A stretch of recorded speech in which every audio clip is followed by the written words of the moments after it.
Esto es Aquí no te encontrará Dios. Bienvenidos.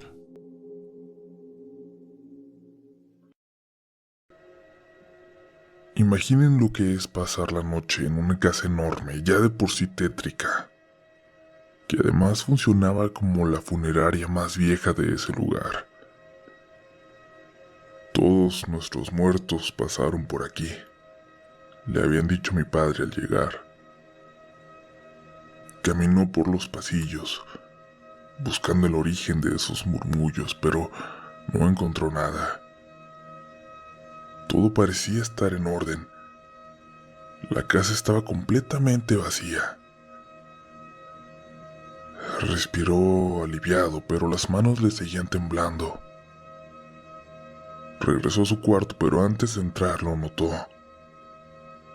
En su cama, la que había dejado extendida hacía unos segundos, había alguien acostado, tapado hasta la cabeza de espaldas a él. Cuando dio un paso hacia atrás, lo que fuera que estaba en su recámara hizo un sonido extraño, como si no pudiera aguantarse la risa, y se destapó un poco la cabeza, para dejar ver un cabello negro, podrido, como el cabello de un muerto que ha salido de la tumba.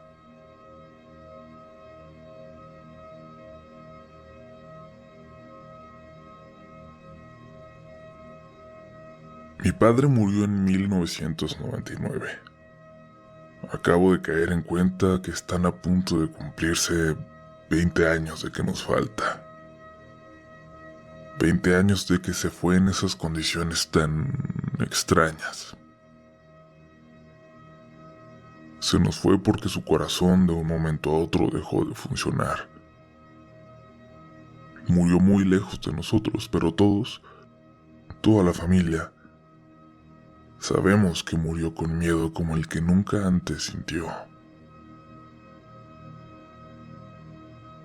Lo que estoy a punto de contarles es lo que hemos podido ir juntando, los pedazos de historia que hemos podido ir construyendo a lo largo de los años, entre lo que supimos nosotros y lo que supo el resto de la familia, lo que supieron los amigos, lo que supieron las últimas personas en verlo con vida, los que lo vieron antes de esa noche. Encontraron entre sus cosas alcohol, mucho alcohol, y medicamentos para la ansiedad, cosa que nunca antes había utilizado.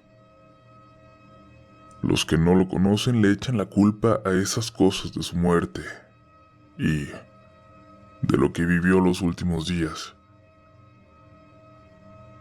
Nosotros no podemos imaginar el infierno que vivió, el miedo que sintió, para haber tenido que recurrir a eso. Comparto este relato quizás como un homenaje, como una forma de recordarlo. Esta es su historia. Mi padre nació en Nuevo Laredo, Tamaulipas, pero por su trabajo vivimos en diferentes estados de México. Cuando lo mandaron a Sonora comenzaron los problemas. No es porque ya no esté, pero mi papá era un cristiano ejemplar, aunque nosotros, el resto de la familia, nos alejamos un poco de la religión. Mi padre no, y siempre buscó lo mejor para nosotros, para sus amigos, para todos alrededor. En las Navidades no solo llegaba con regalos para mis hermanos y para mí, sino para los niños vecinos que no eran tan afortunados como nosotros. Ese es el tipo de persona que en sus primeros días, en un nuevo estado, fue abordado por sus propios compañeros, con un fajo de billetes y una advertencia. Bienvenido. Te mandan esto como primer pago y no puedes decir que no. A pesar de la amenaza, mi padre se negó. y estaba a punto de denunciar ese intento de soborno, ese acto tan descarado de corrupción, pero un amigo muy cercano dentro de la corporación le recomendó no hacerlo por nuestra propia seguridad. Así pues, a unos días de haber llegado a Sonora, mi papá renunció y comenzó a buscar trabajo de lo que fuera, pero lo único que sabía era ser policía.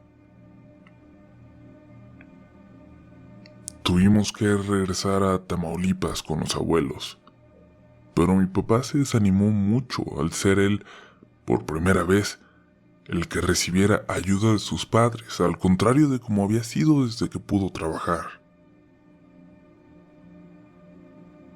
Al poco tiempo, tuvo noticias de su hermana menor, que se había ido desde muy joven a Nueva Orleans con su marido. Le podían conseguir un trabajo allá en seguridad, pero tendría que esperar 2 meses. Eso no era una opción para mi padre, y la tía le dio una alternativa. Una conocida de su esposo tenía un lugar donde mi papá podría trabajar esos 2 meses, haciendo el mantenimiento del lugar. Era en González, una población muy cercana a Nueva Orleans. La ventaja es que podría dormir ahí mismo sin pagar renta y enviarnos casi todas sus ganancias a casa. Sin investigar más del asunto, mi padre aceptó, y 2 días después cruzó a Estados Unidos para tomar el autobús que lo llevaría hasta González. Recuerdo bien la llamada que le hizo a mi madre, y a ella escucharla reír en ese momento, burlándose un poco del miedo de mi papá.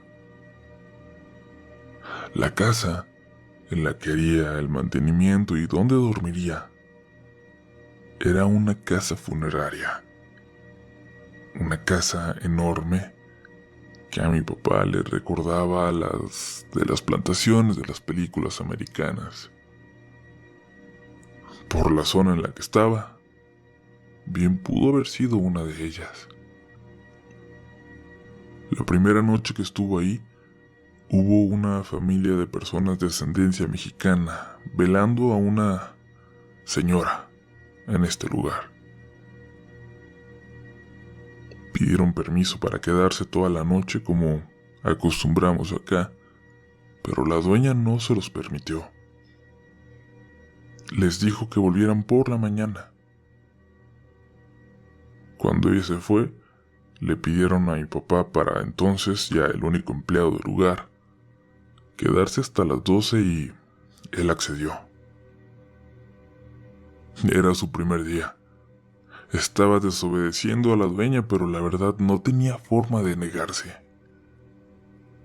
Además, de alguna manera, agradecía la compañía. Llegaron las 12 y los dolientes comenzaron a retirarse. Era momento, lamentablemente para él, de quedarse solo por primera vez en ese lugar.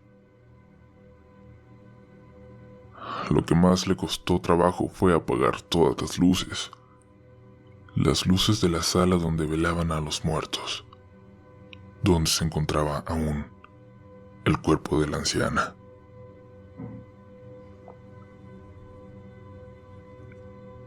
En cuanto cerró la puerta del pequeño cuartito donde dormiría, apenas cerrándola, escuchó el quejido débil de una mujer, apagado, en algún lugar de la casa. Salió de su cuarto y ya no lograba escucharlo, pero sabía que no había sido su imaginación. Lo que le preocupaba más es que no había vecinos en unos 200 metros alrededor, así que era muy difícil que ese quejido hubiera venido desde una de las casas contiguas. De pronto, volvió a escuchar el sonido, muy apagado pero con más claridad. Era evidente que no lo estaba imaginando. Muerto de miedo, se acercó hasta la sala de velación, lentamente, paso a paso. Tenía pavor de abrir las puertas de madera que lo separaban del lugar donde se encontraba el cadáver de la señora. Solo se animó a pegar su oído a la puerta y concentrarse. Tratar de escuchar lo que había dentro. Por 1, 2, 3 segundos. No se escuchaba nada raro, pero de repente, sí, algo, un sonido. Eran pasos. Se despegó lentamente de la puerta. Comenzó a orar. Había algo que le decía que no estaba en un buen lugar, algo que le intentaba decir que no debía estar ahí. Y entonces escuchó con total claridad cómo los pasos dentro del lugar se alejaban, como si se dirigieran al otro extremo del salón, como si hubieran salido de la sala de velación. Pero todo estaba cerrado con todos los seguros que le habían indicado. Él se había asegurado de que fuera así, preocupado por hacerlo todo de forma adecuada en su primer día. Sin embargo, los pasos continuaron, caminando, ahora por el lado de afuera, en un porche de madera que cubría gran parte del frente de la casa y funcionaba como recibidor. ¿Era su imaginación? ¿Era algún familiar que había violado los seguros para entrar a ver a la anciana? Su imaginación. Claro, todo tenía que ser su imaginación. Pero se prendieron las luces entonces, las luces que detectaban movimientos en el porche y se prendían de forma automática. Y casi al momento de prenderse, el quejido se escuchó con más claridad que nunca viniendo del porche, sin lugar a dudas.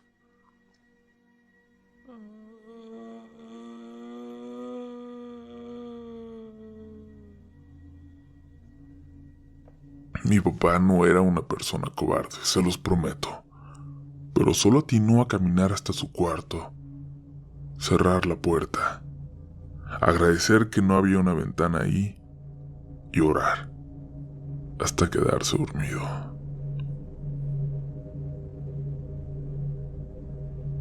Por la mañana, cuando llegó la propietaria del lugar, mi padre intentó explicarle que había pasado una mala noche, que había ocurrido algo raro.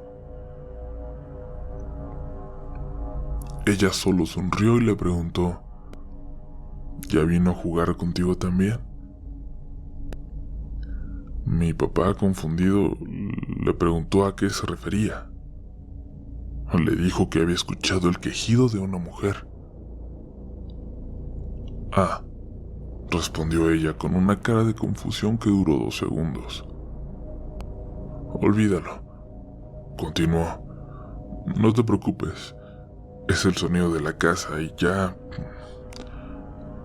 te irás acostumbrando. Mi padre sabía que no tenía sentido esa explicación, pero prefirió ignorarlo, pensar que todo estaría bien. Y es que después de todo, no tenía más opción. No había de otra. Iba a pasar los siguientes 2 meses ahí, fuera como fuera.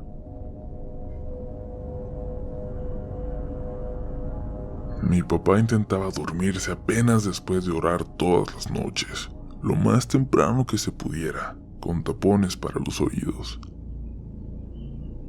Los sonidos, aunque nunca como aquel quejido, eran constantes en el lugar. voces lejanas, pláticas, murmullos, risas. Sonidos normales quizás, pero no al no haber nadie cerca. Y es por eso que lo aterraban. Había un señor negro que acudía también varios días a la semana a ayudar a mi padre. Era el anterior encargado de mantenimiento que se había jubilado semanas antes, pero seguía yendo a ayudar para mantenerse ocupado, aunque sus fuerzas ya no le alcanzaban para trabajar como antes.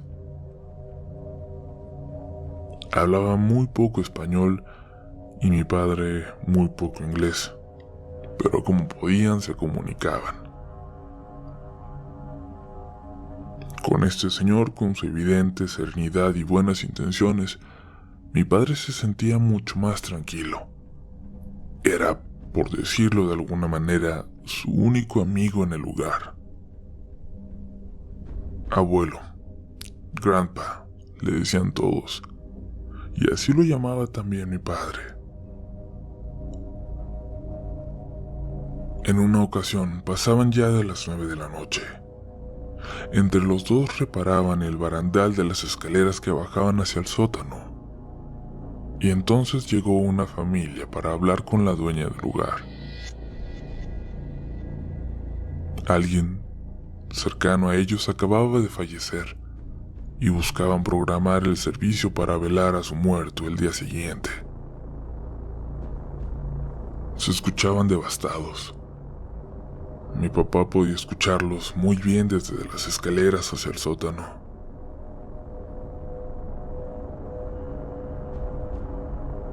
Y sus lamentos contrastaban con las risas de un niño que llevaban y que, ignorando la tristeza de los padres, sonreía y correteaba por todos lados.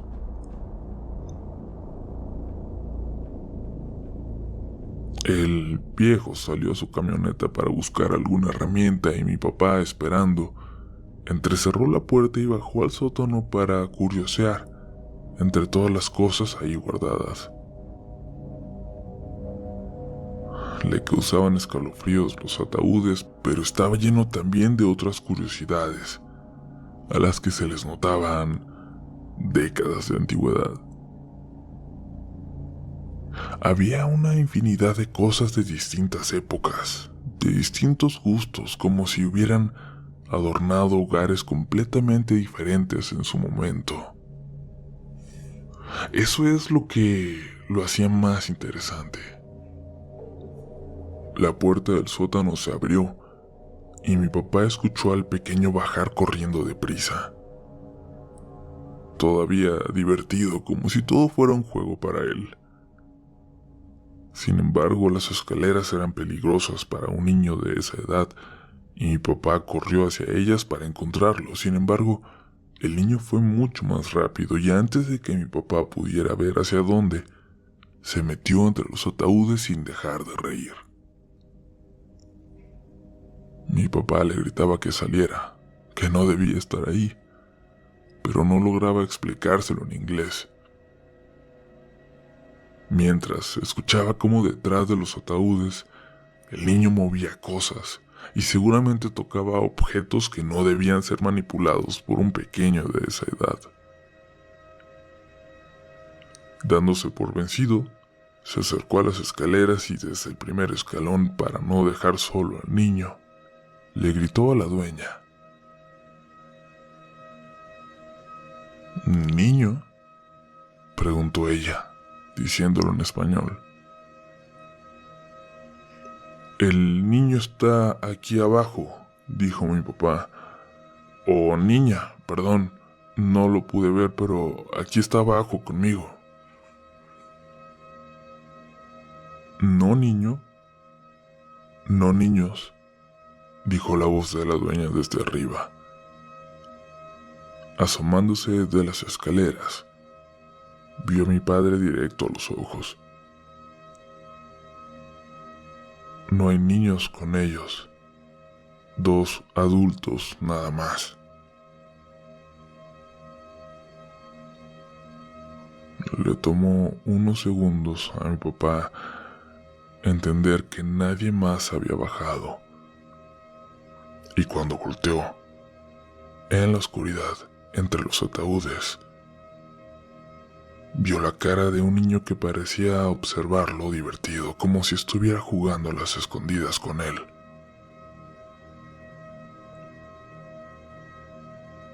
Apenas iba a subir las escaleras cuando venía bajando el abuelo, que notó la palidez en el rostro de mi padre. Como pudo le explicó, y el señor solo sonrió y siguió trabajando. Las voces se dejaron de escuchar arriba poco después. La dueña bajó a despedirse de ambos y les dijo que los miraría por la mañana, que terminaran pronto. Mi papá trató de concentrarse en la reparación, pero no podía dejar de sentir que había un niño fantasma espiándolos desde la oscuridad. Intentó ser racional, pero entonces escuchó la risa velada del abuelo. Levantó la vista y vio al señor sonriendo mientras miraba en dirección a la oscuridad, como si jugara con alguien.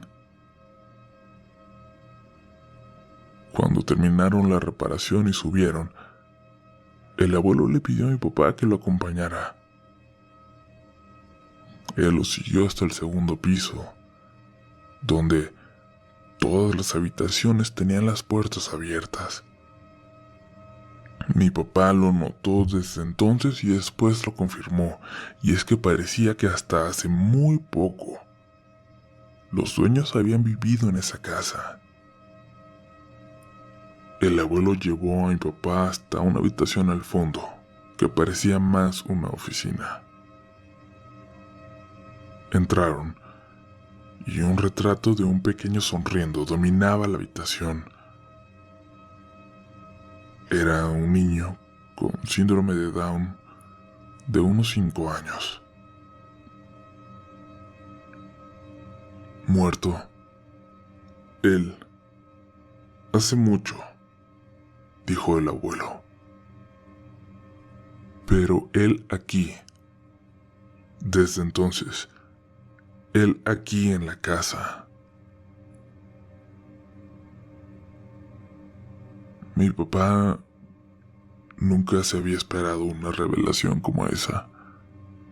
Aunque le aterraba, la cara de ese niño, la sonrisa, lo hizo sentirse aliviado por un momento.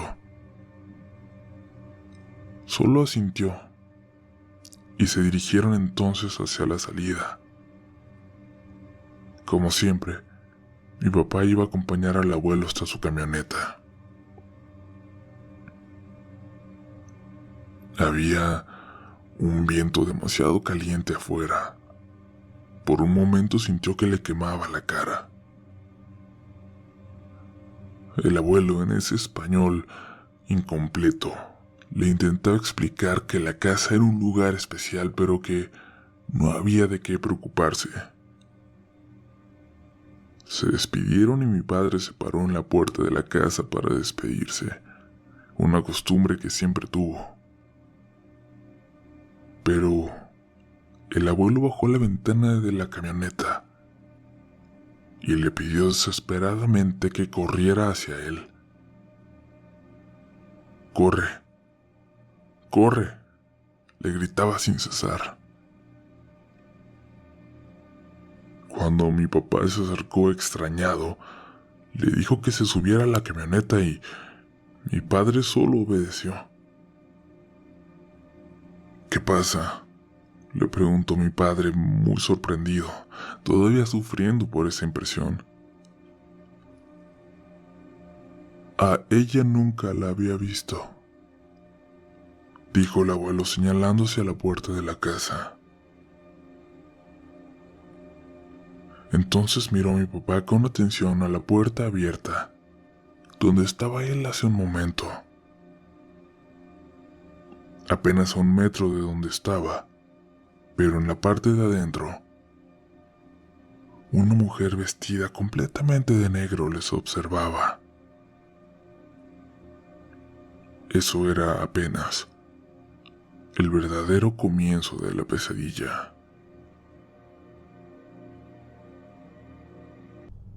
Esa casa siempre había sido especial, le habían explicado a mi padre. Quizás desde antes de que fuera funeraria y viera pasar por sus paredes a todos los muertos del pueblo. Quizás por eso precisamente la escogieron para que cumpliera esa función. Ahí la muerte parecía significar otra cosa.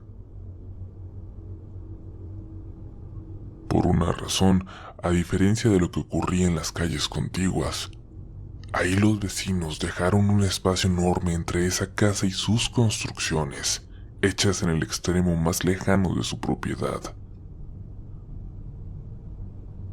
Ahora, ya entrada la noche y luego de todo el día trabajando, mi padre y el señor estaban a unos metros de ella, observando a una mujer de negro que les clavaba la mirada. Una mirada llena de odio, de resentimiento. De pronto, la mujer tan solo se dio la vuelta y caminó hacia adentro, perdiéndose en la oscuridad.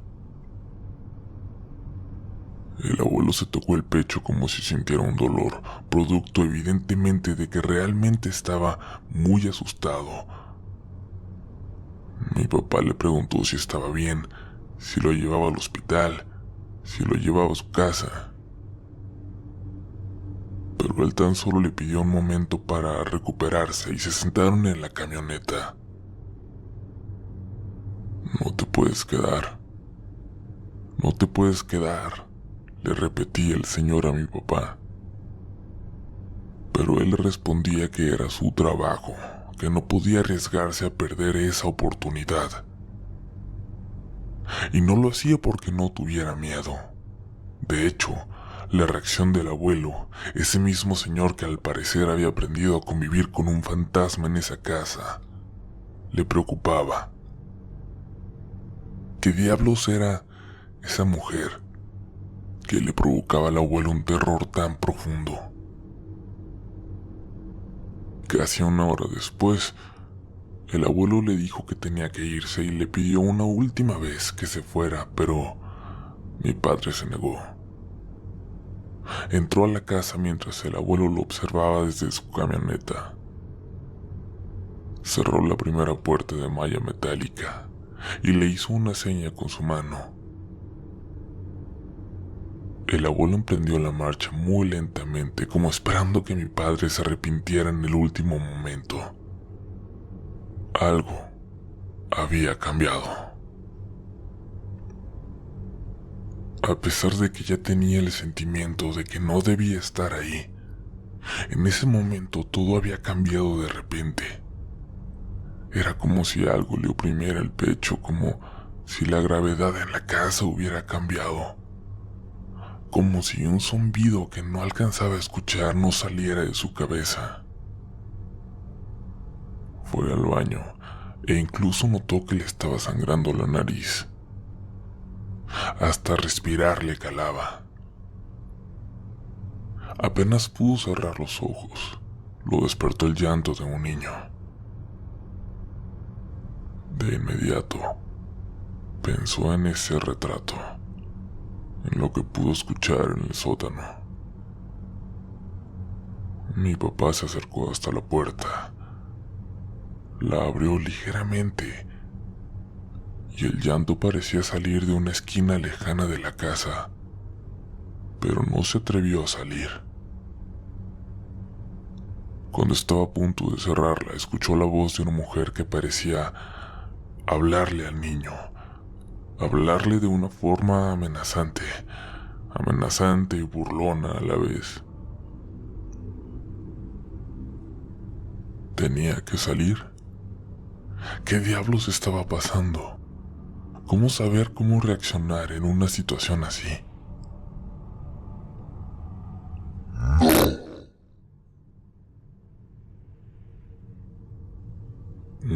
llanto retumbó por toda la casa y mi padre se cayó de espaldas, respirando agitado. Comenzó a orar, y justo cuando las primeras palabras salieron de su boca, los pasos de alguien que se acercaba corriendo hacia su habitación lo hicieron parar y levantarse para cerrar la puerta y asegurarla. Empezó a buscar entre sus cosas. Tenía un número para emergencias para encontrar a la dueña. Cuando por fin lo encontró, empezó a dudar si hablarle a esas horas de la madrugada era correcto.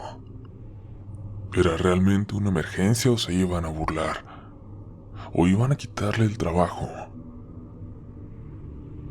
No podía dejar de pensar en la mirada, en la sonrisa del niño en la fotografía y en que, si él estaba ahí, también había algo allá afuera con él. Entonces supo lo que tenía que hacer, fuera como fuera. Tenía que salir de la habitación. Había escuchado a alguien correr hacia su puerta, pero no le escuchó alejarse. Así que bien podría estar detrás de ella, esperándolo. Se asomó por debajo. Apenas si podía ver, pero no se notaba ninguna sombra. Tenía que arriesgarse. ¿Qué hubieras hecho tú? Abrió la puerta. Ya no había nadie. Salió y con todo sigilo se dirigió hasta el salón donde estaba el teléfono. Ya todo estaba en silencio. Parecía que no había nada ni nadie en todo el mundo alrededor de mi padre. Tenía todas las luces prendidas, pero comenzaron a parpadear. Sintió que se apagaban. Estaba esperando para salir corriendo si eso ocurría, pero solo se volvieron más tenues, como si hubiera bajado el voltaje. Por alguna razón sintió que ya no era lo correcto llamar, así que, sin apagar una sola luz, volvió a caminar hacia su cuarto. Al pasar por la puerta al sótano, escuchó la voz del niño. Agitado, el niño decía algo, pero mi papá no lo comprendía. Tampoco estaba seguro de que le estuviese hablando a él. La vocecita cayó y mi padre se apresuró a su cuarto. En cuanto se acostó, se quedó dormido, como si tuviera días sin hacerlo. Ni siquiera alcanzó a poner la alarma para apagar las luces en cuanto amaneciera, antes de que llegara la dueña. Cuando ya había amanecido, le despertó ella, tocando su puerta de una manera alarmada.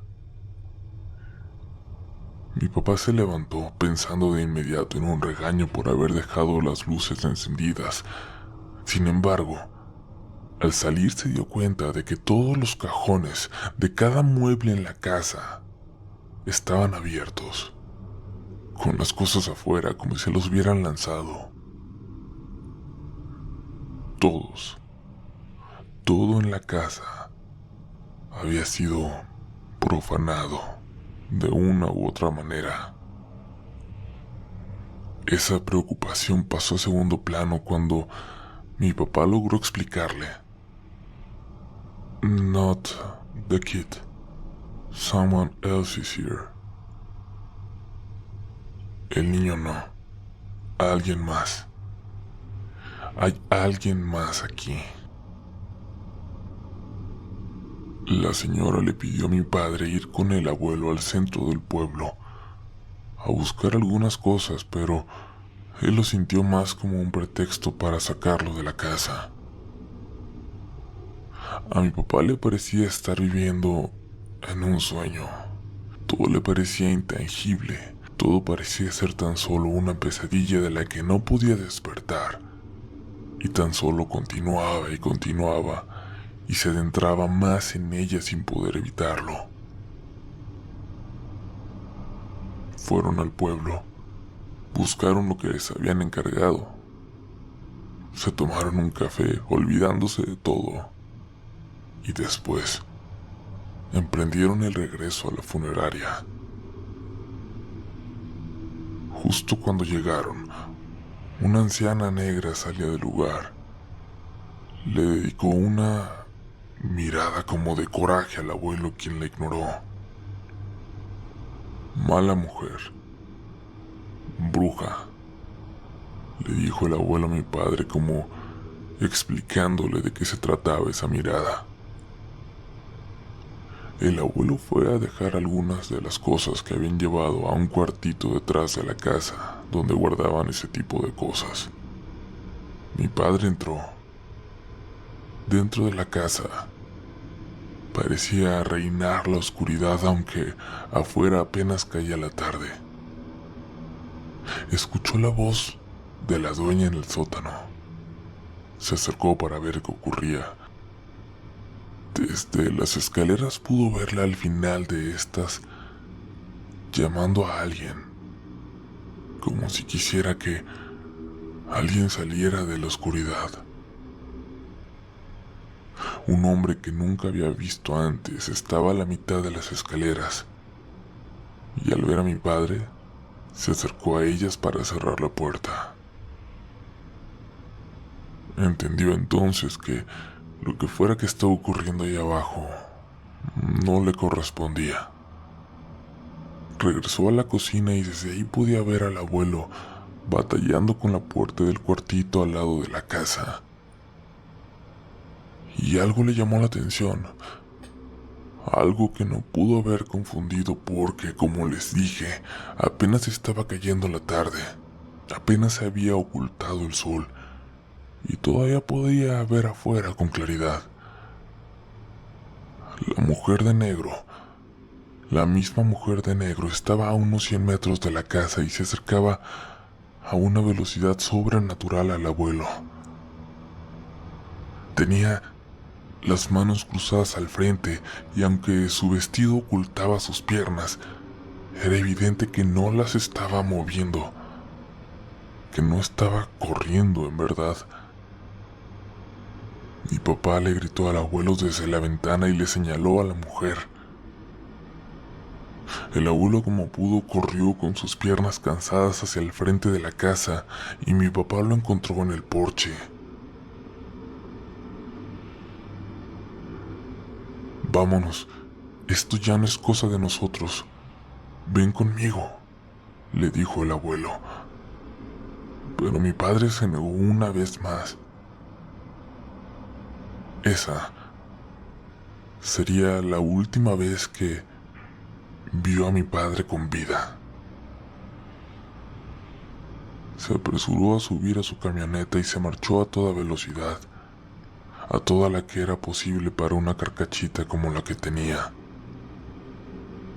Mi papá entró de nuevo a la casa y corrió hacia la puerta del sótano. Al pasar, de reojo, vio a la mujer de negro, o algo que parecía serlo, a la mitad de las escaleras hacia el segundo piso. Tocó desesperado a la puerta del sótano y ese hombre desconocido le abrió. Antes de que mi papá pudiera decirle algo, el tipo le ordenó que le ayudara. Lo siguió entonces al cuarto de afuera y sacaron de ahí una cama de metal plegable. La llevaron de nuevo a la casa y luego le pidió a mi padre ir a una de las recámaras de arriba por cobijas y almohadas. Sin pensarlo, mi papá fue por ellas y de repente las ganas de cumplir, de ayudar, eran más fuertes que el miedo a lo que acababa de ver justo ahí. Sin embargo, al llegar arriba ya todo parecía estar en calma y entró a la primera habitación para quitar la ropa de la cama. Justo cuando lo estaba haciendo, el sonido de rezos a lo lejos comenzó a llamar su atención. Era la voz de una mujer. Y luego pareció unírsele otra. Luego otra. Para cuando mi papá salió de la habitación, con la ropa de cama en los brazos. Del piso de abajo parecían salir los rezos de toda una congregación, pero no era nada que él conociera y no se escuchaba como algo cristiano. No se sentía como algo cristiano. Lo que fuera que escuchaba no se sentía como algo bueno. Al acercarse a las escaleras notó de dónde provenían. Parecían venir de la sala de velación, pero no había nada preparado para ese día. No se suponía que nadie fuera a ir a la casa. Cuando comenzó a bajar las escaleras hacia el primer piso, las voces callaron.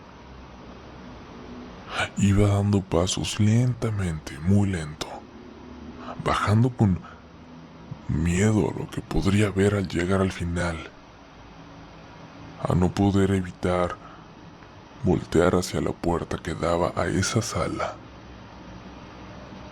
Cuando bajó, tenía la vista fija al frente. Intentaba con todas sus fuerzas caminar hacia su izquierda y dirigirse al sótano, pero no podía. Era como si su cuello se viera obligado a girar hacia su derecha y ver. Cuando lo hizo, dentro de la sala de velación pudo ver al menos la primera fila del lugar, donde había un grupo de bultos hincados. Al parecer, personas cubiertas de negro de los pies a la cabeza. Personas que habían detenido sus rezos y ahora lo observaban a él. Una de ellas se levantó, se dirigió hacia la puerta y comenzó a caminar hacia mi papá. Cuando él parecía no resistir, cuando estaba a punto de desmayarse, esa mujer le habló en perfecto español y se descubrió la cara. «Perdona, no quisimos asustarte», le dijo a mi papá. «Vinimos en cuanto pudimos para ayudar, y al escuchar los pasos en las escaleras pensamos que algo más estaba bajando». Mi papá también se disculpó y le explicó que por un momento creyó que ellas eran también algo más. La mujer regresó a la sala sin detenerse a explicarle a mi papá quiénes eran o qué estaban haciendo. Y entonces él se dirigió al sótano, tocó y después de unos segundos le abrieron. La dueña y el desconocido terminaban de armar la camita. Al parecer ella se quedaría ahí. Y el hombre le dijo a mi papá: «Este es el único lugar de la casa donde no podría entrar». ¿No podría entrar quién? ¿O qué? Mi papá no entendía nada y algo en su cabeza comenzaba a cansarse. Ese sentido de una cuenta regresiva con el que llegó esperando al principio de esos 2 meses, ahora era más marcado. Sentía que todo estaba pasando por algo.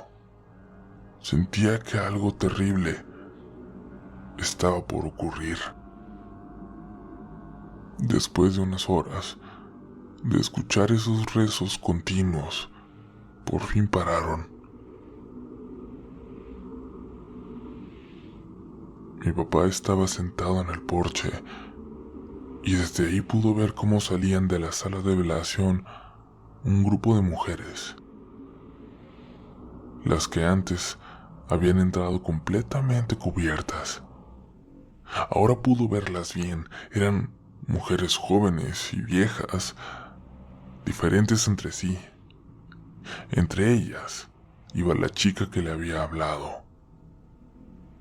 Iba incluso una monja en ese grupo. Y al final, la mujer con la que se había topado al regresar del pueblo. La bruja de quien le había advertido el abuelo.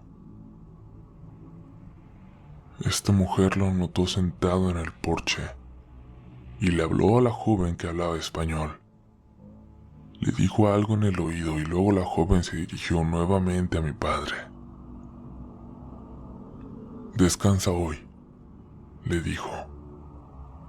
«Hoy la casa estará en paz, pero mañana ya no».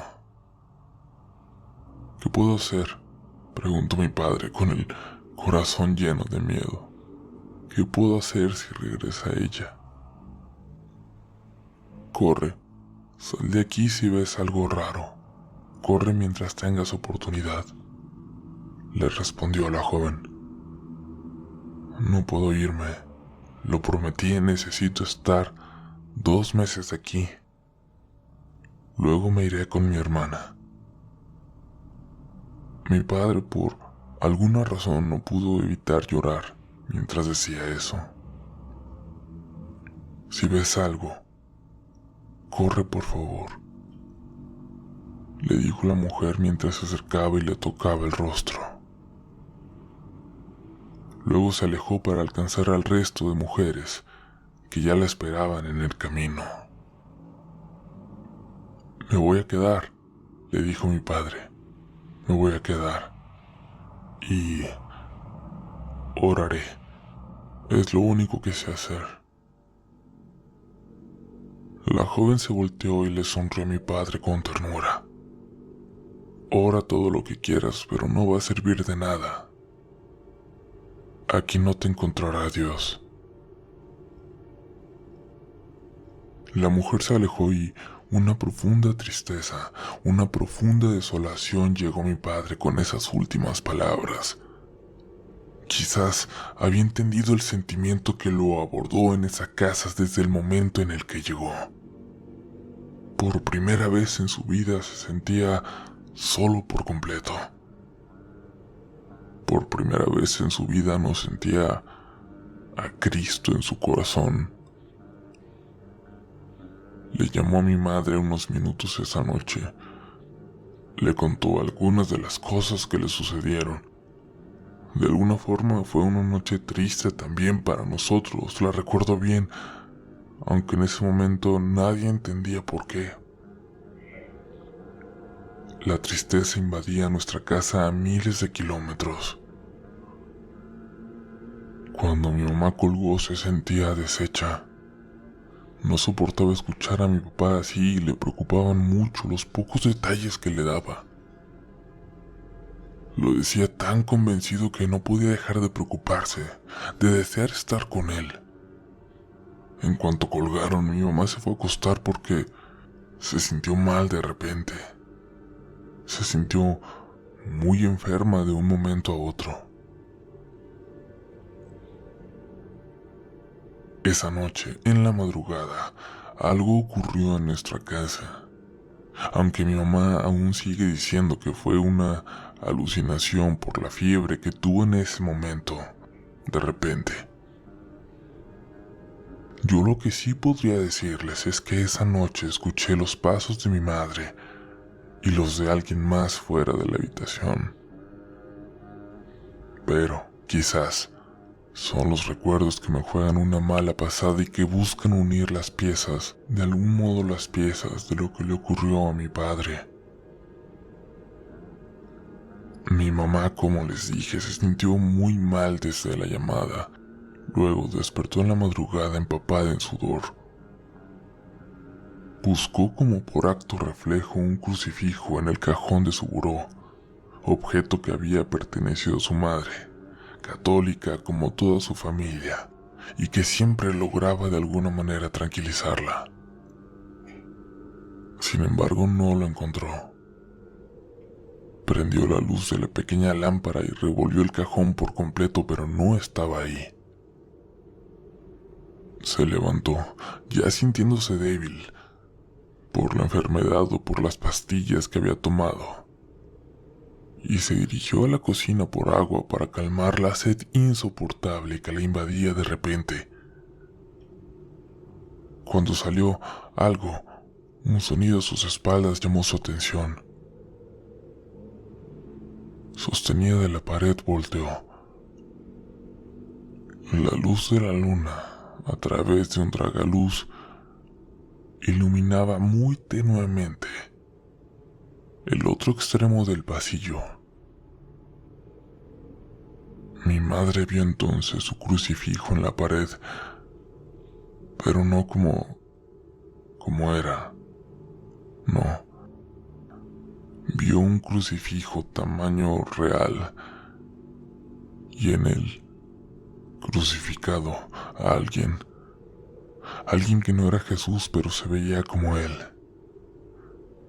que respiraba con dolor, llenándose el pecho y exhalando con dolor. Alguien que miraba fijamente a mi madre.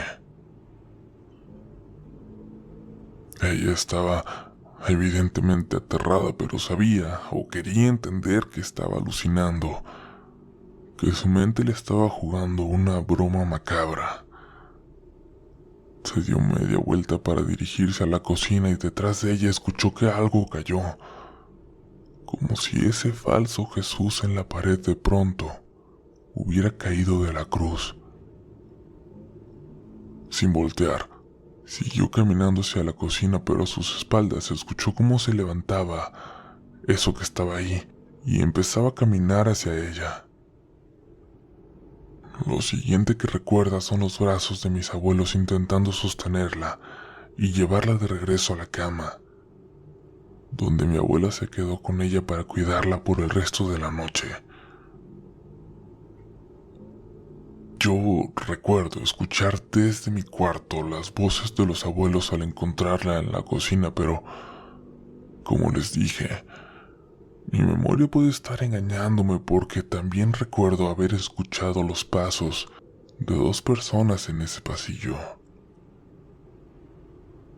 Eso nunca se lo dijimos a mi papá. Esa noche, para él, como se lo habían anunciado, fue tranquila.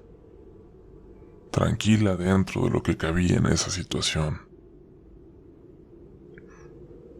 La dueña no salió del sótano en toda la noche y una niebla muy baja rodeaba toda la casa.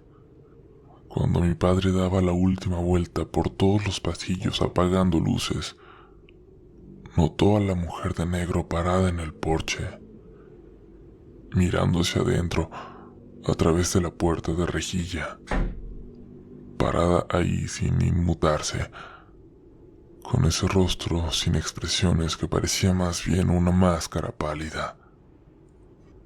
«No puedes entrar, ¿verdad?», le gritó mi papá. La mujer no dejaba de verlo. No puedes entrar», dijo en voz baja mientras se tomaba otra pastilla para controlar los nervios. «Hoy no puedes entrar». Cuando se acercó a la cocina, en la misma ventana que daba al campo, pudo ver entre la niebla las figuras de decenas de personas paradas ahí, tan solo observándose a la casa. No, la mujer no iba a poder entrar esa noche, pero afuera ya no era la única que esperaba para poder hacerlo. Mi papá deseó en ese momento que esa noche pudiera durar para siempre.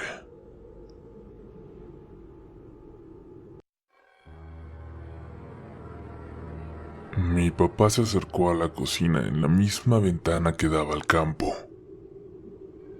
Pudo ver entre la niebla las figuras de decenas de personas paradas ahí, observándose a la casa. No, la mujer no iba a poder entrar esa noche, pero afuera ya no era la única que esperaba por hacerlo. Mi papá deseó en ese momento que esa noche durara para siempre. Dio vueltas por la casa sin poder dormir, tomando las pastillas que, según le habían dicho, terminarían con sus nervios de inmediato. Escuchaba en el sótano que alguien corría de un lado a otro, presa de los nervios, pero por alguna razón supo que no era la dueña. Hay alguien con ella allá abajo, pensó. Definitivamente hay alguien. Escuchó pasos en el porche que le llamaron la atención. Se asomó y se dio cuenta de que la mujer de negro ya no estaba frente a la puerta. Estaba caminando por el porche y de repente ya tampoco logró escuchar los pasos en la madera. Estaba caminando alrededor de la casa. Un sonido más llamó su atención. Esta vez hasta la ventana al final del pasillo que llevaba al sótano y en cuyo fondo estaba su habitación. Ahí, la mano de la mujer forcejeaba con la ventana para abrirla. Mi padre quiso recordar si en algún momento notó si la ventana estaba cerrada o no, pero antes de que pudiera pensar con claridad, la ventana se abrió. El brazo de la mujer comenzó a colarse hacia adentro. El cabello negro comenzó a meterse también. Mi padre corrió en su dirección, pero para llegar hacia la puerta al sótano, donde empezó a tocar desesperado. Es el único lugar de la casa donde no podría entrar. Esas palabras del desconocido no dejaban de retumbar en su cabeza mientras tocaba y tocaba una vez más, suplicando a la anciana que le dejara entrar. Por fin le abrió la puerta y luego de dar un vistazo al pasillo, se lo permitió. Mi papá bajó las escaleras hasta ver la luz de una pequeña lámpara junto a la camita, la única luz que iluminaba el amplio sótano. ¿Qué te ocurre, muchacho? ¿Qué tienes? ¿Por qué estás tan pálido?, creyó entender mi papá. Alguien entró. Alguien entró por la ventana. Las mujeres dijeron que no, pero entró. ¿De qué estás hablando?, le preguntó ella en español. No, nada de eso, ¿eh? No, continuó. Mi papá le miró muy confundido, no sabía qué responder. La señora más que nadie debería ser la única que podía creerle. La mujer miró el frasco de pastillas en la mano de mi papá. ¿Qué te estás tomando? ¿Qué tienes ahí? Las pastillas para los nervios que usted me dijo que tomara, le respondió tartamudeando. No, yo no. La mirada de la mujer era de asombro, de compasión, más que de enojo. ¿Cuándo te las di? ¿Recuerdas? Dime cuándo te las di. Mi papá no podía recordarlo. Las pastillas era como si hubieran llegado a él en algún momento, pero ya no. No lograba recordar cuándo. ¿Cuándo se las dieron? ¿Cómo pasó? Y si no era así, si no había sido ella, ¿de dónde diablos las había sacado? Duérmete un rato, le dijo la señora mientras le señalaba su cama. Mi papá evidentemente se negaba, pero ella insistió. Le prometió que al despertar su mente estaría más clara y miraría todo de otra manera. Mi papá, en el fondo, aunque su mente volaba por las más locas posibilidades, deseaba que todo desapareciera de repente. Era una posibilidad que estuviera imaginando todo. Tenía que ser una posibilidad. Una posibilidad. Eso se repetía a mi padre mientras se quedaba dormido, y con los ojos entrecerrados, notaba a la mujer caminar de un lado a otro por el sótano. Mi papá comenzó a soñar. Soñar que estaba con nosotros en casa. Comía con nosotros.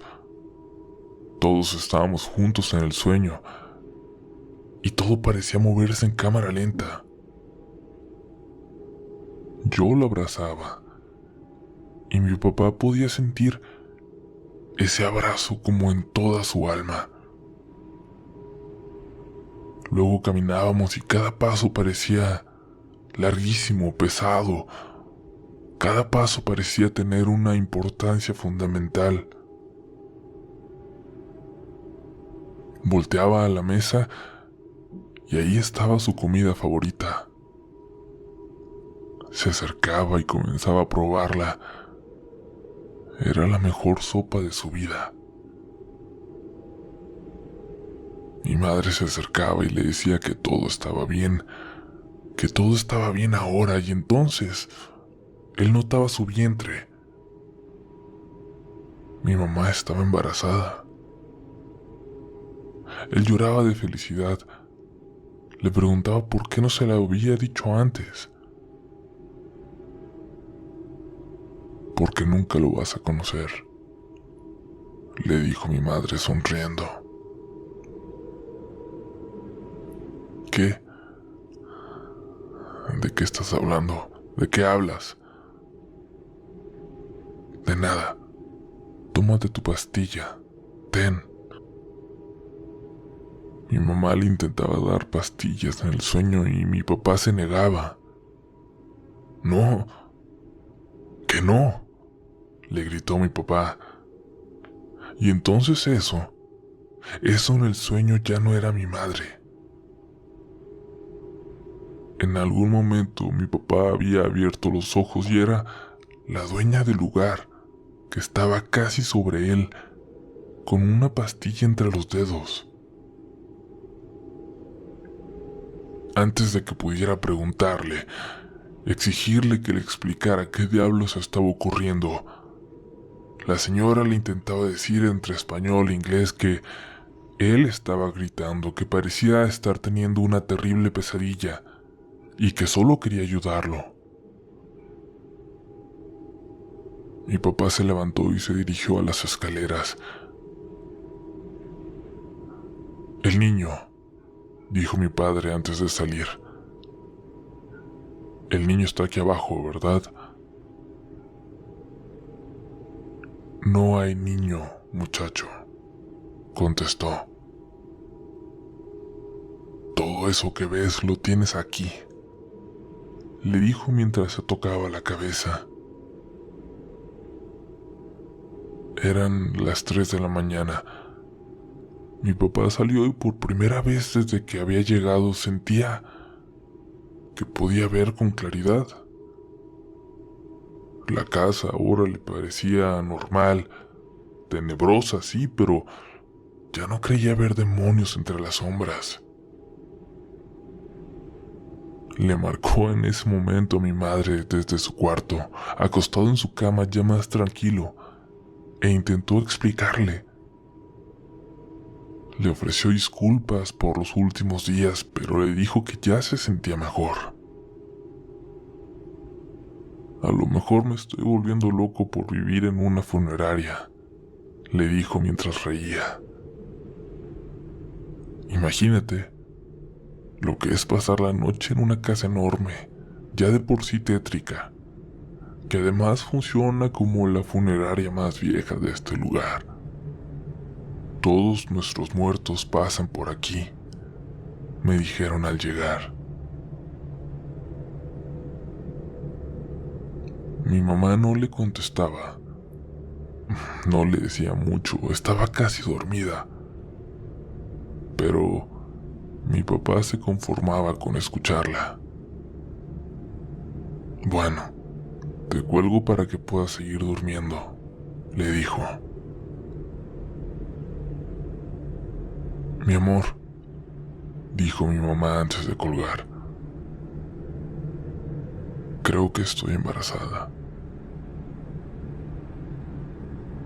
La noticia le cayó como un balde de agua fría a mi papá, no por el embarazo, sino porque el sueño que acababa de tener comenzaba a cobrar sentido. El sueño que también le hacía sentir como si nunca fuera a volver a casa. Al colgar, escuchó que alguien se reía de él, pero como intentando esconder su risa, como si no quisiera que le escuchara. Era como si alguien se burlara de él murmurando. Mi papá en este momento se sentía más molesto que asustado. Tomó un martillo que por alguna razón estaba en la cocina y recorrió con él la casa. Caminó por los pasillos buscando el origen de esos murmullos, pero no encontró nada. Todo parecía estar en orden. La casa estaba completamente vacía. Respiró aliviado, pero las manos le seguían temblando. Regresó a su cuarto, pero antes de entrar, lo notó. En su cama, la que había dejado extendida hacía unos segundos, había alguien acostado, tapado hasta la cabeza de espaldas a él. Cuando dio un paso hacia atrás, lo que fuera que estaba en su recámara hizo un sonido extraño, como si no pudiera aguantarse la risa, y se destapó un poco la cabeza, lo suficiente para dejar ver un cabello negro, podrido, como el cabello de un muerto que ha salido de la tumba. Luego volteó hacia mi padre. ¿Era la mujer de negro? Había algo en su rostro. Hizo que mi padre sintiera el miedo más profundo en su corazón. Un miedo que lo hacía perder toda esperanza. Un miedo que lo hacía morir un poco desde ese momento. Nunca supimos qué fue lo que vio en ella. De hecho, la primera vez que escuché esta parte de la historia en mi infancia, imaginaba la cara de un monstruo, una mujer salida de la tumba que buscaba atormentar a los vivos, a los habitantes de esa casa. Pero hoy ya no sé qué pensar. No sé qué imaginar de lo que vio, de lo que pudo haber visto. Un grito desgarrador despertó a mi padre. Un grito horrible como nunca antes había escuchado. Se dio cuenta de que había caído desmayado frente a su cuarto. La puerta estaba abierta y un olor a podrido salía de ahí. Mi papá casi podía sentir ese olor en él. Un nuevo grito lo hizo voltear. Venía de la sala de velación, así que corrió hacia allá. En su camino notó al pasar que la puerta del sótano estaba abierta. Las luces ahí abajo estaban prendidas, pero parecía que no había nadie. En la sala estaba la dueña de la casa, buscando, corriendo de un lado a otro. No está. Mi niño no está, le decía llorando, desconsolada a mi padre. Se lo llevó, se lo llevó, se lo llevó. Ella se lo llevó. Mi papá recordó la sonrisa de ese niño en la fotografía. Sabía que él no podía entender por qué estaba ahí. pero sabía que era un inocente, un angelito que no se podía ir o que se había quedado atrás para cuidar a su madre y que ahora estaba en manos de un ser demoníaco, de lo más oscuro que camina sobre la tierra. Corrió hacia el sótano, le gritaba al niño y buscaba entre los rincones oscuros, detrás de los ataúdes donde lo había escuchado por última vez. La mujer, la dueña, seguía gritando arriba y sus pasos se escuchaban correr desesperados de un lado a otro. Los gritos callaron de repente. Se apagó la luz. De pronto, mi papá estaba atrapado en la oscuridad de ese sótano. Sintió claramente como si una manita le jalara el pantalón. Sin ver absolutamente nada, intentó tocar en esa dirección, pero no sentía nada. Luego lo jalaron de nuevo por la espalda. Era como si una manita le apretara de repente. Volteó y estiró los brazos, pero nada, no podía tocar nada. Así sintió esa manita en sus piernas varias veces, hasta que claramente le estaba apretando la pierna justo arriba de la rodilla. Bajó su mano para intentar tocar la manita del niño, pero sintió algo distinto.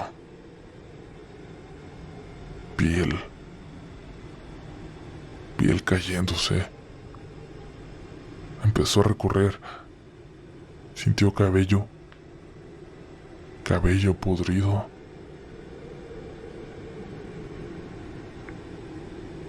Lo que lo estaba apretando no era una mano,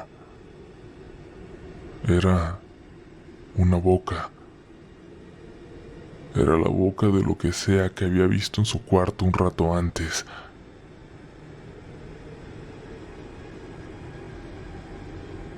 Sentía que su corazón estaba a punto de darse por vencido, pero luchó por liberarse de ella y luego por encontrar las escaleras en la oscuridad.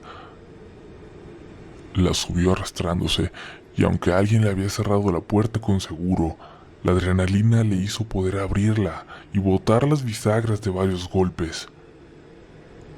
Salió dando tumbos, mareado por el pasillo. Corrió a su habitación, pero de nueva cuenta, alguien estaba acostado ahí, tapado hasta la cabeza.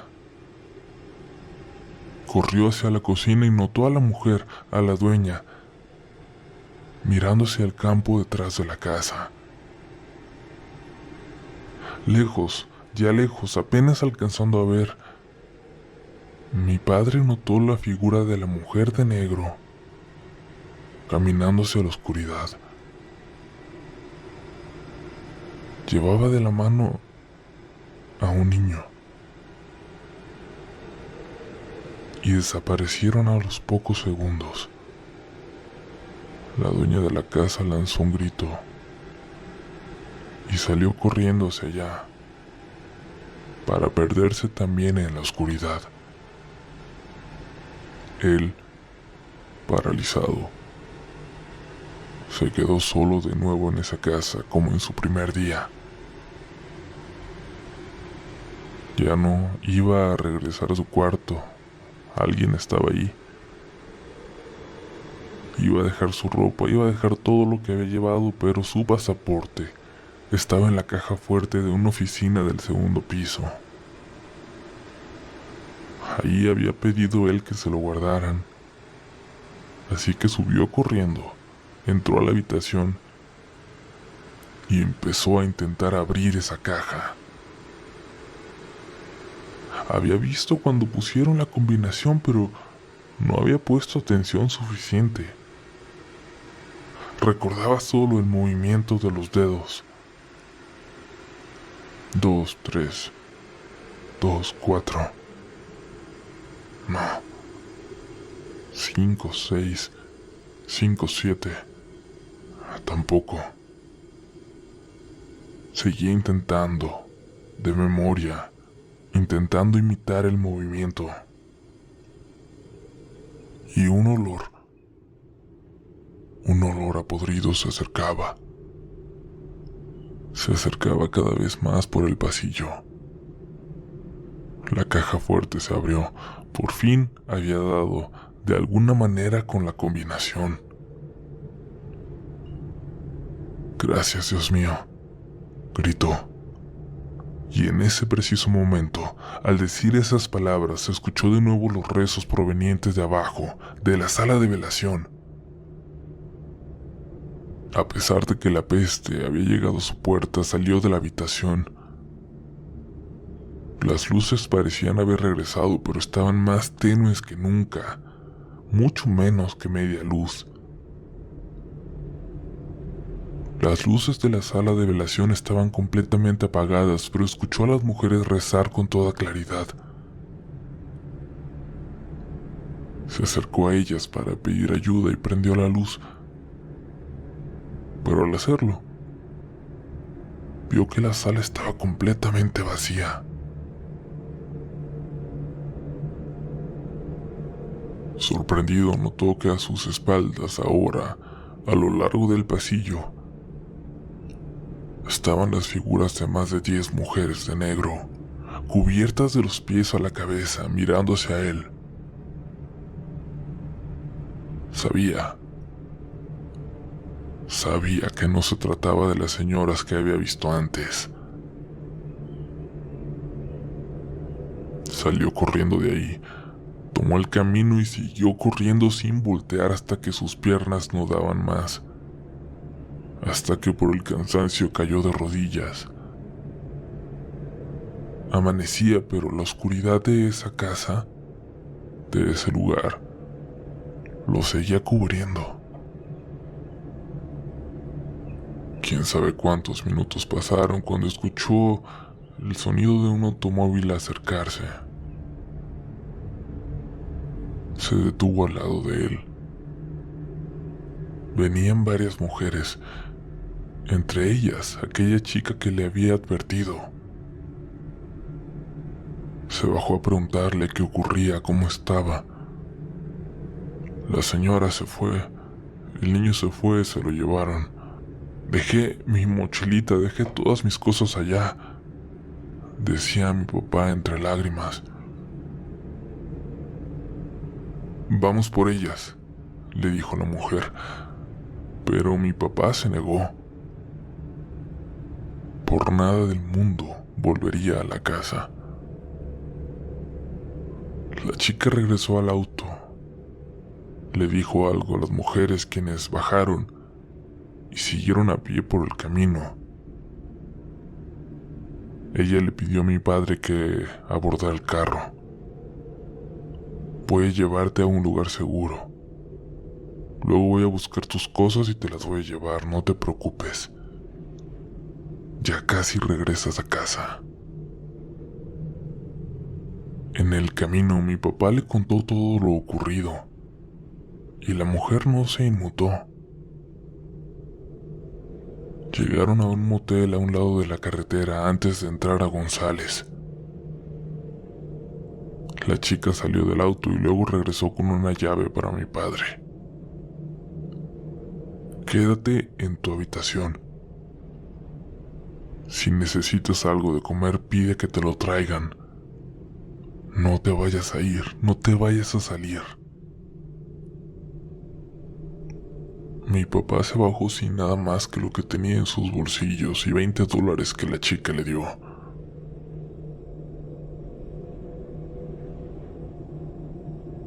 La mañana siguiente, cuando encontraron el cuerpo de mi padre, la habitación estaba llena de botellas de licor y pastillas que nadie se explica de dónde salieron.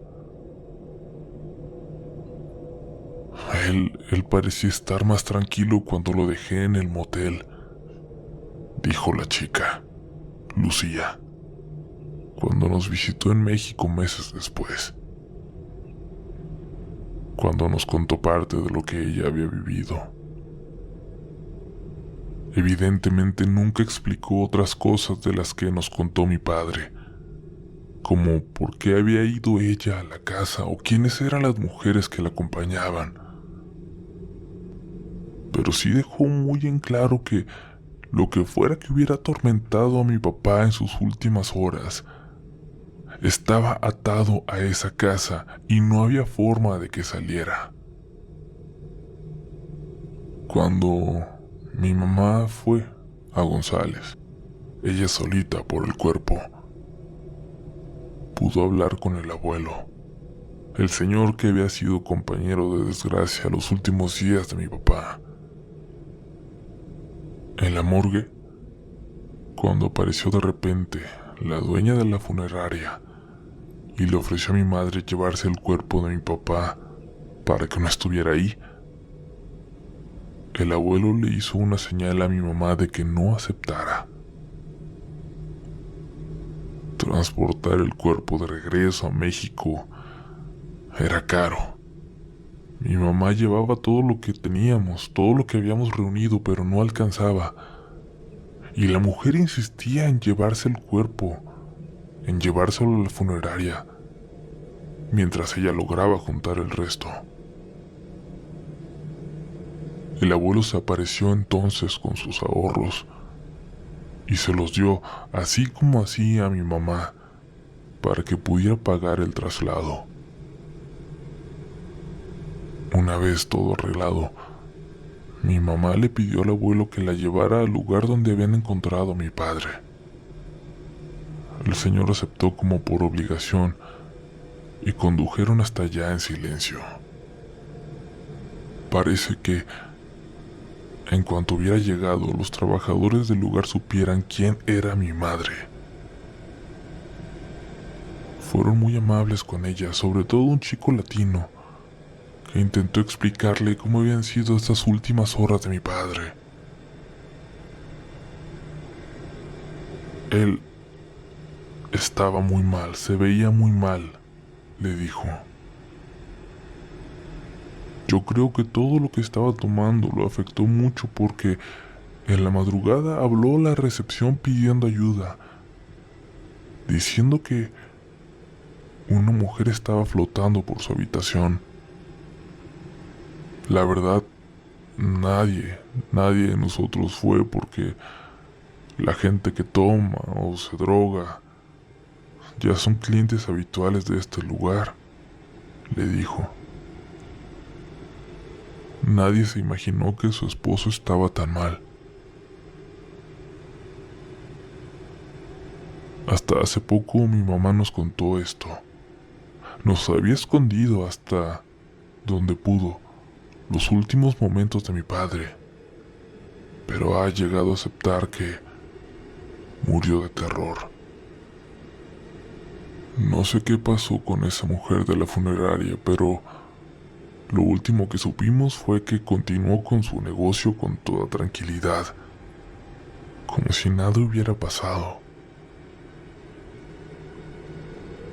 Mi tía, por la culpa que sentía quizás, dejó de hablarnos por completo, aunque por mucho tiempo nos envió algo de dinero al mes. No sé si alguien en algún momento nos mintió o si nos hemos confundido a lo largo de nuestra vida, pero por varias cosas que han pasado, que nos han ocurrido aquí, en esta casa, por varias cosas que hemos vivido, yo estoy seguro que lo que fuera que habitaba esa casa, en algún momento, encontró la forma de salir.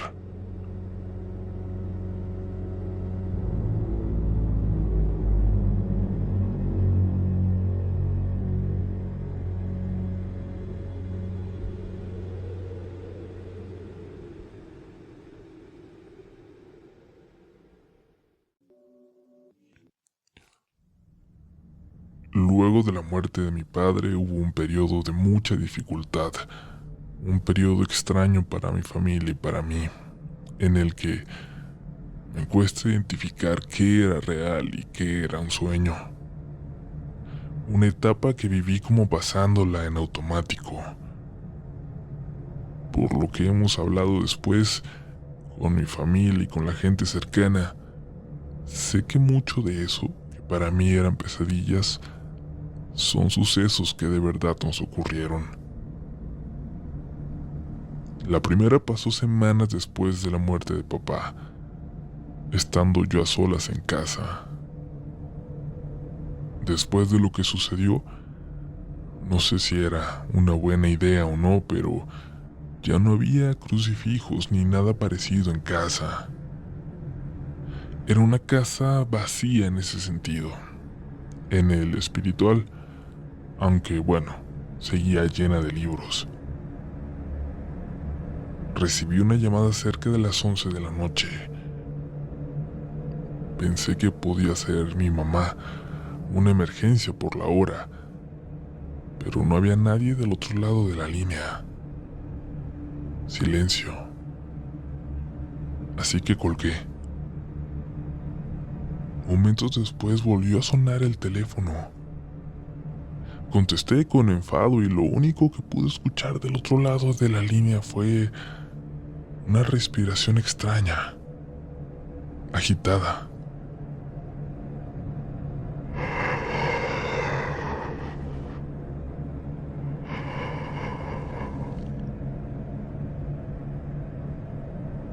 «¡Qué asco das, pervertido!», dije al colgar. Pero una vez más sonó el teléfono y descolgué, esperando escuchar de nuevo ese sonido para maldecirlo, pero no hubo nada.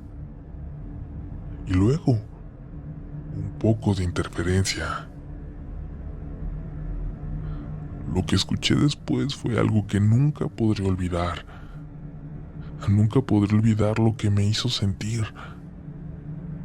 Escuché la voz de mi papá, platicando con toda tranquilidad con alguien más.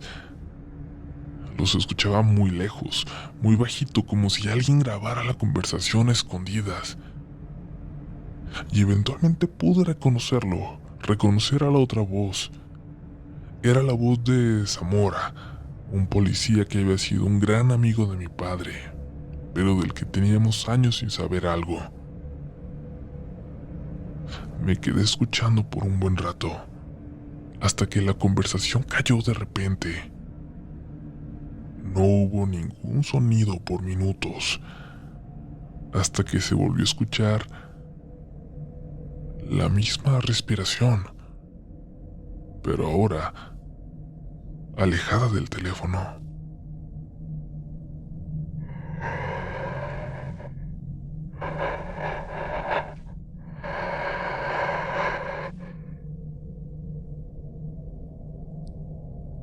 Colgué y sentí mucha confusión.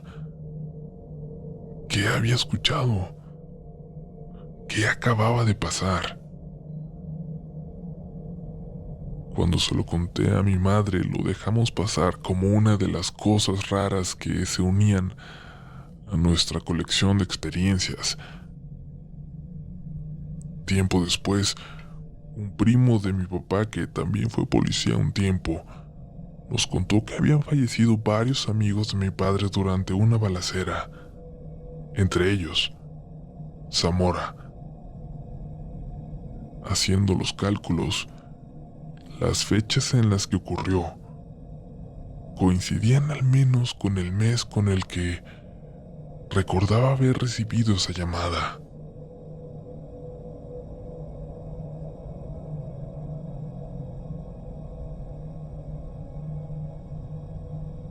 Cuando nos visitó Lucía, aquella mujer que nos contó detalles de la experiencia de mi padre, sentimos una especie de alivio. Su voz, su presencia, era sumamente calma. Una persona de esas que parece transmitir buena vibra, mucha paz. De alguna manera la aceptamos como una visita reconfortante y de hecho lo mencionábamos con mucha insistencia cuando hablábamos con alguien más.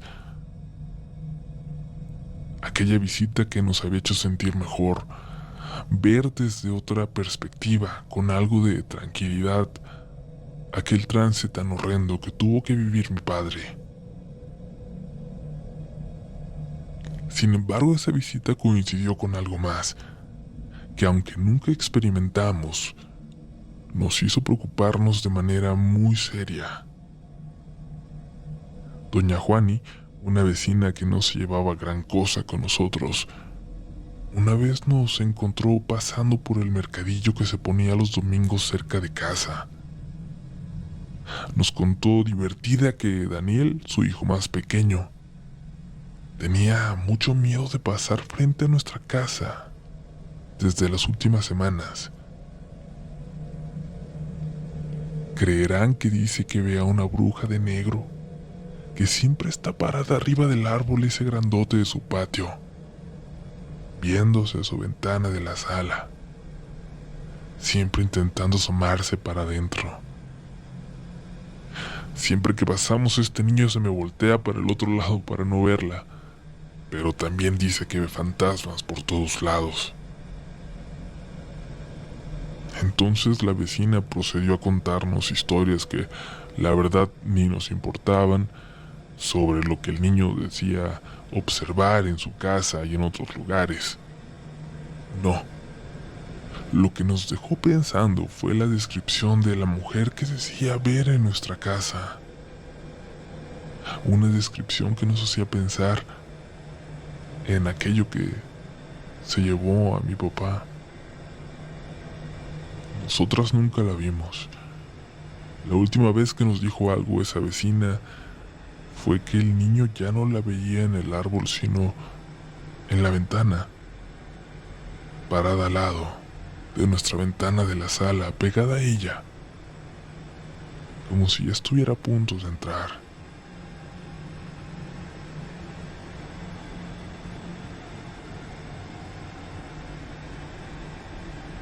Mientras estas primeras historias ocurrieron muy cercanas a que falleciera mi papá, esto último pasó hace muy poco. Apenas hace unas semanas luego de que se publicara nuestra historia. Aunque no vivo con mi madre, siempre he conservado mi llave para entrar. A estas alturas mis hermanos se la pasan siempre fuera también, aunque en teoría viven ahí. Quedé de cenar con mi mamá. Le dije que llegaría por ahí de las 9, y es que acostumbramos cenar tarde cuando nos vemos, casi a las 10. Mi mamá iba a estar con Alejandro, un amigo de ella con el que sale en ocasiones, y me dijo que máximo a las 9:30 llegaría. Yo pensando en eso me confié, y cuando iba a dar la hora, en lugar de ir directo a la casa, pasé por cena, para no hacerla en casa como hago siempre. Pensé en llevarle pollo frito por ser la comida de fuera favorita de mi mamá. Mi madre llegó puntual a la hora calculada, las 9:30, y se sorprendió de encontrar abierto pero las luces apagadas. Pero bueno, yo soy una persona extraña, pensó, así que no le tomó importancia. Y mientras dejaba sus cosas, me pudo ver bailando en la sala, al fondo, con la música que se colaba de la casa vecina, una música antigua como de película de los 50. Cuando prendió la luz me perdió de vista, y entonces se escuchó el sonido de mi auto al llegar, y ahí es cuando cayó en cuenta de que no lo había visto, es decir, que yo no era quien estaba ahí dentro. Hasta hoy queremos pensar que lo que vio esa noche fue algún intruso, que en su intento por escapar parecía estar bailando al fondo de la sala. Sí, suena ridículo, lo sé, pero prefiero que mi madre se convenza de eso. Y es que aún no le he dicho que compartí nuestra historia con ustedes, pero pronto lo haré y pronto la va a escuchar. Gracias por su atención.